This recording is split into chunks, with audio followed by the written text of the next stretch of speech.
Telugu film ఇండస్ట్రీలో ఉన్న నిర్మాతలలో సునీల్ నారంగ్ ఒకరు. కేవలం సినిమాలో నిర్మించడమే మాత్రమే కాకుండా 2 తెలుగు రాష్ట్రాల్లో ఎక్కువగా థియేటర్స్ కలిగి ఉన్న వ్యక్తిగా సునీల్ కు మంచి పేరుంది. థియేటర్స్ బిజినెస్ అనేది వీళ్ల నాన్నగారి కాలం నుండి నడుపుతున్నారు. రీసెంట్ టైమ్స్ లో సోషల్ మీడియా ప్రభావం ఎక్కువగా ఉండడం వల్ల పలు రకాల ఇంటర్వ్యూస్ లో నేను కనిపిస్తున్నాను.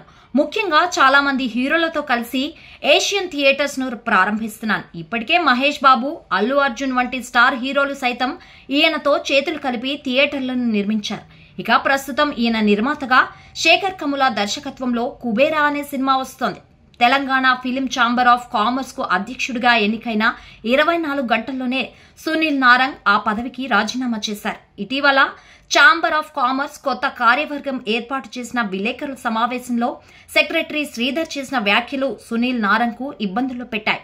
హీరోకు 13 కోట్లు ఎందుకు ఇస్తున్నారు, కనీసం 2 కోట్లు కూడా కలెక్షన్ రావడం లేదంటూ స్టార్ హీరోలను టార్గెట్ చేస్తూ మాట్లాడడం వల్ల సునీల్ ఇరకాటంలో పడ్డారు. శ్రీధర్ కు ఉన్నది ఒక్క థియేటరే, కానీ సునీల్ నారంగ్ టాలీవుడ్ హీరోలతో థియేటర్లు నడుపుతున్నారు. రవితేజతో కలిసి ఆర్టీసీ క్రాస్ రోడ్ లో ఓ థియేటర్ నిర్మిస్తున్నారు. ఇంకా మహేష్ బాబు, అల్లు అర్జున్, విజయ్ దేవరకొండతో థియేటర్లు నడుపుతున్నారు. దీంతో సునీల్ పై పెద్ద హీరోలు మండిపడుతున్నట్లు టాక్. ముఖ్యంగా మెగా ఫ్యామిలీ నుండి కూడా వార్నింగ్స్ వచ్చినట్లు తెలిసింది. అందుకే ఆయన అంత స్పీడ్ గా రాజీనామా చేశారనేది ఫిలిం నగర్ వర్గాల్లో టాక్. ఒకవైపు థియేటర్లకు సంబంధించిన బిజినెస్ పక్కన పెడితే మరోవైపు నిర్మాతగా అద్భుతమైన సినిమాలను నిర్మించే పనిలో పడ్డారు. మంచి దర్శకులను హోల్డ్ చేసి పెట్టుకున్నారు.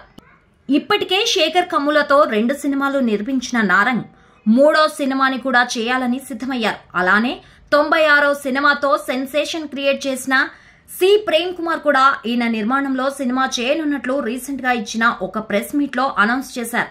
రీసెంట్ గా రిలీజ్ అయిన జాక్ సినిమా తీసుకుని చాలా నష్టపోయాను అని పలు ఇంటర్వ్యూస్ లో బహిరంగంగానే చెప్పుకొచ్చారు సునీల్.